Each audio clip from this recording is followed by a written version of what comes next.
अस्सलाम वालेकुम। यूएई ने गुज़श्ता रोज़ ये ऐलान किया कि वो ओपेक और ओपेक प्लस से निकल जाएगा 1 मई 2026 से। उसके बाद पाकिस्तान को ख़्याल आया कि क्यों ना हम दरख्वास्त दे दें कि हमें ओपेक में शामिल कर लिया जाए। तो पाकिस्तान ने ये दरख्वास्त दी। ओपेक ने ये कहा कि आपको हम शामिल तो कर लेते हैं, लेकिन आप तेल कहाँ से निकालते हैं? तो पाकिस्तान ने जवाब दिया कि हम आवाम का तेल निकालते हैं। जोक्स अपार्ट, हम बात कर रहे थे यूएई की। तो यूएई ने ये फैसला क्यों किया? यूएई ने ये फैसला इसलिए किया कि यूएई के जो इकोनॉमिक हालात हैं, जो फाइनेंशियल सिचुएशन है, वो कुछ अच्छी नहीं है। गो के खलीजी ममालिक बहुत अमीर मुल्क हैं और बहुत पैसा है इनके पास, तेल की दौलत है इनके पास, लेकिन जो यूएई में 28 फरवरी के बाद से हालात बने हैं और जो एक लोगों का एक ट्रस्ट ख़त्म हुआ है, सेफ हेवन होने के हवाले से, इन्वेस्टमेंट हब होने के हवाले से, उसके बाद हालात में गड़बड़ तो हुई है। यूएई में इस वक्त सिचुएशन नहीं, बल्कि पिछले 1 महीने से ये सिचुएशन है कि इन्वेस्टर्स ने अपना पैसा निकालना शुरू कर दिया है और इवन जो आम लोगों ने बैंक्स में अपने पैसे रखे हुए थे, उन्होंने भी पिछले महीने अपना पैसा निकालने की कोशिश की। और जब इन्वेस्टर्स ने अपनी इन्वेस्टमेंट वहाँ से निकाल के कहीं सेफ जगह पे इन्वेस्ट करने की कोशिश की, तो बड़ी मुश्किलात पेश आईं, क्योंकि एक तो यूएई में सिचुएशन ऐसी पैदा कर दी गई कि लोग ज़्यादा बड़ी तादाद में अपने फंड्स ना निकलवा सकें, हर्डल्स क्रिएट की गई। गो के दुबई की हुकूमत जो है उसका ये कहना है कि ऐसा कुछ नहीं है, ना ही लोगों को रोका गया कि वो अपनी इन्वेस्टमेंट निकलवाएं और ना ही इसमें किसी किस्म की कोई रुकावटें पैदा की गई। लेकिन जो लोग अपना पैसा निकलवा रहे हैं मुख्तलिफ फोरम्स पर, उन्होंने ये चीज़ें लिखी कि किस तरह से पिछले महीने से जब वो अपने पैसे निकलवाने की कोशिश करें तो उन्हें मुश्किलात पेश आ रही हैं। कई लोग ऐसे हैं जिन्होंने एक ट्रांजैक्शन की तो अगली ट्रांजैक्शन नहीं हुई। अगली ट्रांजैक्शन में पता चला कि कुछ लिमिटेशंस हैं और अब जो प्रोसेस होगा वो उन लिमिटेशंस के तहत होगा। कई लोगों के बैंक अकाउंट्स फ्रीज कर दिए गए, कई जिसमें रशियन जो इन्वेस्टर्स हैं वो शामिल हैं। जो रशियन लोग हैं उनके बैंक अकाउंट्स को फ्रीज कर दिया गया। कई ऐसे फॉरेन इन्वेस्टर्स थे जिनकी इन्वेस्टमेंट्स उन्होंने निकलवाने की कोशिश की, तो वो भी नहीं निकालने दी गई और बड़े स्ट्रिक्ट रूल्स इस हवाले से बना दिए गए कि कोई भी इन्वेस्टर जो है वो अपनी पूरी इन्वेस्टमेंट नहीं निकाल सकेगा। तो उसकी वजह से लोगों का एक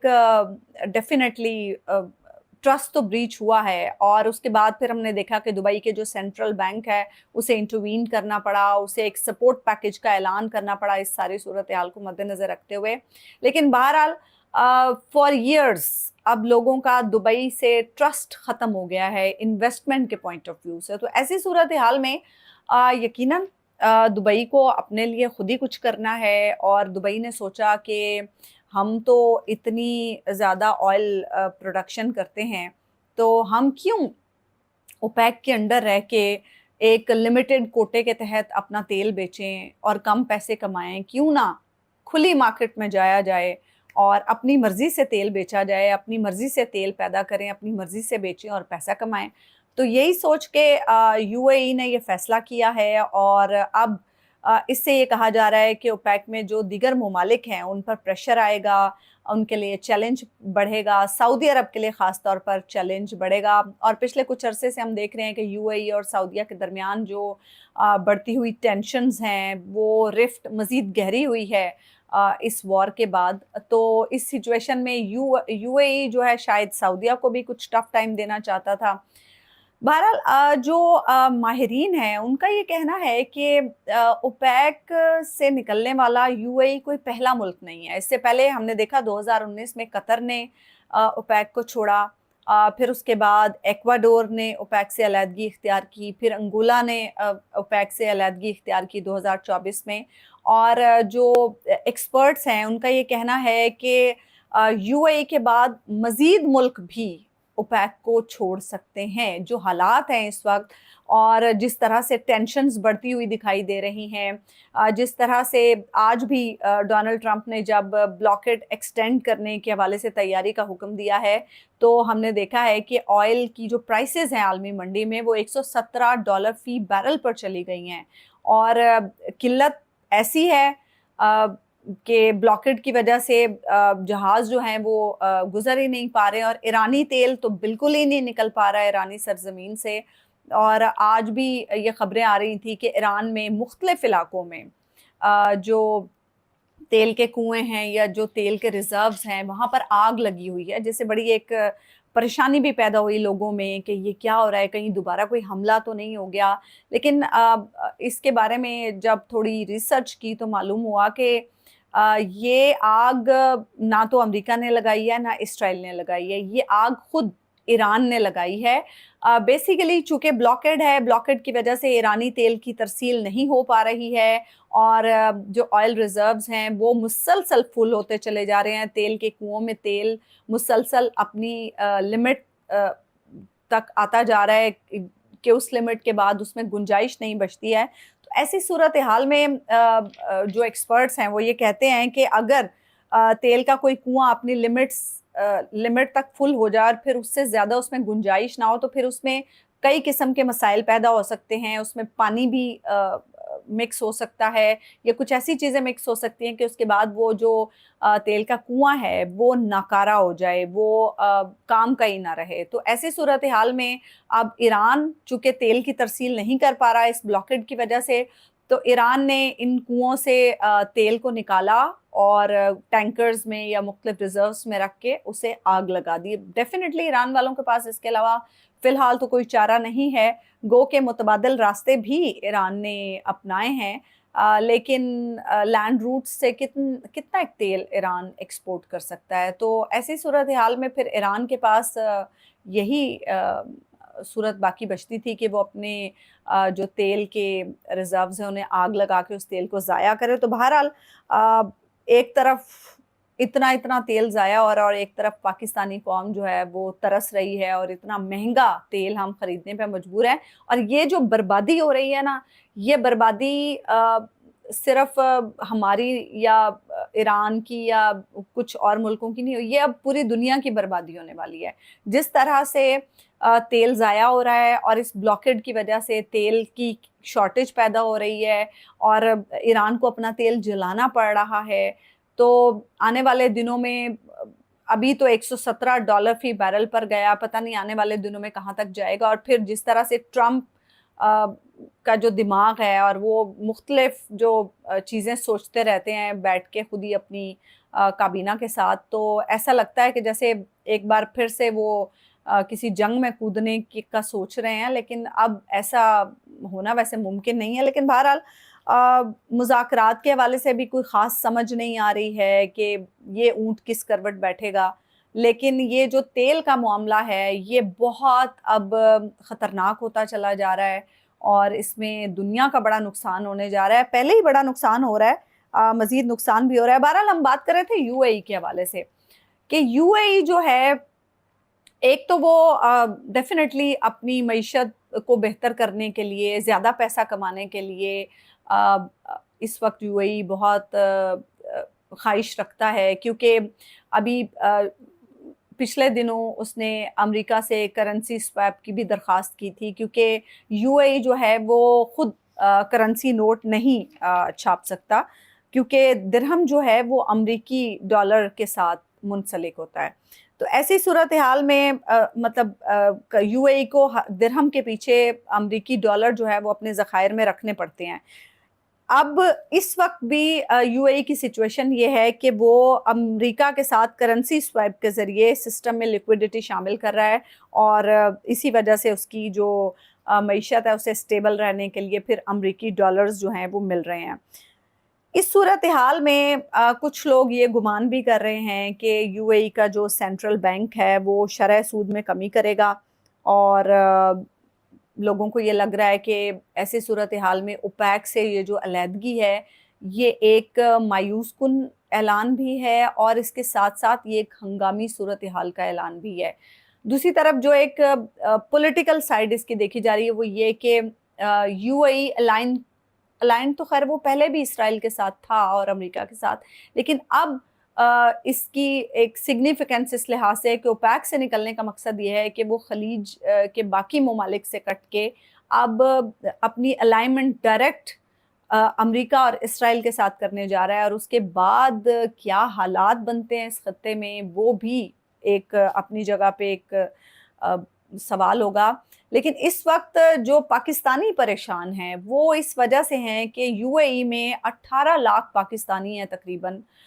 जो वहाँ पर काम करते हैं, जो वहाँ पर रहते हैं, होटलिंग में, सयाहत में, रियल इस्टेट में, सप्लाई चेन में,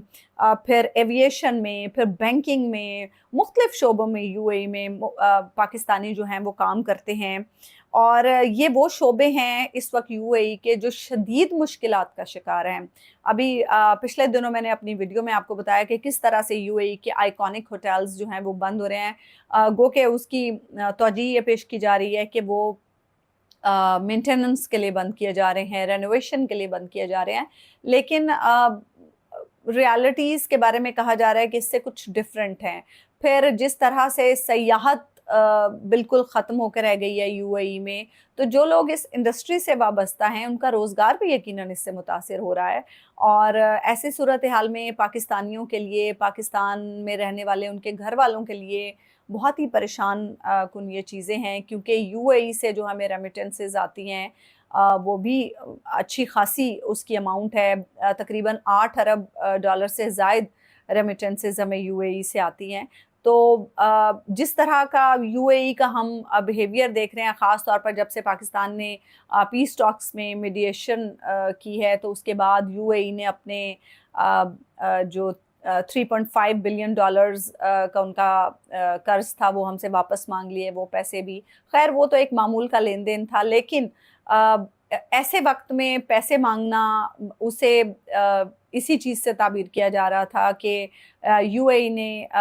ये पसंद नहीं किया कि पाकिस्तान मीडिएटर का किरदार अदा करे, पाकिस्तान सऊदी अरब के साथ मिलकर और ईरान के साथ मिलकर इस मामले को सुलझाने की कोशिश करे। तो ये सूरत हाल पाकिस्तानियों के लिए यकीनन परेशान कुन है, क्योंकि कई पाकिस्तानी डिपोर्ट किए जा चुके हैं यूएई से, सोशल मीडिया कवानीन बहुत सख्त हो गए हैं, और आज जो खबरें आ रही है वो ये कि जो व्हाट्सएप का मामला है वो भी अब बड़ा सख्त हो गया वहाँ पर। अगर आप व्हाट्सएप पर किसी ग्रुप में, किसी फैमिली ग्रुप में या किसी भी प्रोफेशनल ग्रुप में कोई ऐसी चीज़ शेयर करेंगे तो ग्रुप एडमिन को पकड़ लिया जाएगा। और जो ग्रुप चैट्स, हालांकि व्हाट्सएप की जो चैट्स होती हैं वो इनक्रिप्टेड होती हैं, लेकिन जो यूएई की गवर्नमेंट है उसका ये कहना है कि वो उन चैट्स तक भी रसाई हासिल कर सकती है कानूनी तौर पर, और उन चैट्स में, उन ग्रुप्स में अगर कुछ ऐसा शेयर होगा तो उस पर जुर्माने भी होंगे, सज़ाएं भी होंगी, पकड़ दकड़ भी होगी। तो सूरत हाल बड़ी मुश्किल हो गई है यूएई में रहने वालों के लिए, और पाकिस्तानियों के हवाले से ख़ास तौर पर टेंशन यूँ होती है कि अगर इन पाकिस्तानियों को कोई मुश्किल पेश आती है तो फिर यहाँ पाकिस्तान में जो रहने वाले उनके घर वाले हैं उन्हें भी मुश्किल पेश आती है, और फिर रेमिटेंसेस की शक्ल में जो पाकिस्तान को एक सरमाया मिलता है उसमें भी खलल आता है, उसमें भी रुकावट आती है। तो यकीनन ये बड़ा मुश्किल है और बड़ी मुश्किल पेश आ रही है। दूसरी तरफ ये जो टेंशन है ये ख़त्म होती दिखाई नहीं दे रही है। ट्रंप ईरानी तजावीज़ से खुश नहीं है, ईरान मज़ीद मोहलत मांग रहा है कि हमें अपने सुप्रीम लीडर से मुशावरत के लिए वक्त दरकार है। दूसरी तरफ ट्रंप धमकियां लगा रहा है कि आप जल्द कोई दानिशमंदाना फ़ैसला कर लें, और इस सूरत हाल में ऑयल प्राइसेस जो हैं वो बढ़ती जा रही हैं, क्योंकि अब मार्केट जो है वो मुज़ाकरात वाले मामले पे झांसे में नहीं आ रही। मार्केट अब चल रही है ब्लॉकेड के मामले पर, यानी जैसे ही मार्केट को पता चलता है कि ये ब्लॉकेड जो है वो एक्सटेंड हो रहा है, ब्लॉकेड की वजह से तरसील इतनी मुतासिर हो रही है, तो मार्केट में कीमतें और से और अप होती चली जा रही हैं। तो आज $117 फ़ी बैरल पर तेल की कीमत है, और पता नहीं अभी ये मज़ीद कितनी बढ़ेगी। मुश्किलात बढ़ती जा रही हैं, और पाकिस्तान में भी अभी पिछले हफ्ते तेल महंगा हुआ है, और अभी भी कल यानी जुमेरात और जुमे की दरमियानी शब शायद तेल की कीमतों में मज़ीद इजाफा हो जाए। अब पता नहीं आगे अब क्या होने वाला है। दुआई कर सकते हैं कि कुछ बेहतरी आए हालात में, اور جنگ کے حوالے سے بھی ایسا لگ رہا ہے کہ جیسے معاملہ دوبارہ جنگ کی طرف جا رہا ہے، لیکن اب اس بار اس جنگ کی نوعیت کیا ہوگی یہ بھی ابھی معلوم نہیں ہے۔ مجھے اجازت دیجیے، اللہ نگہبان۔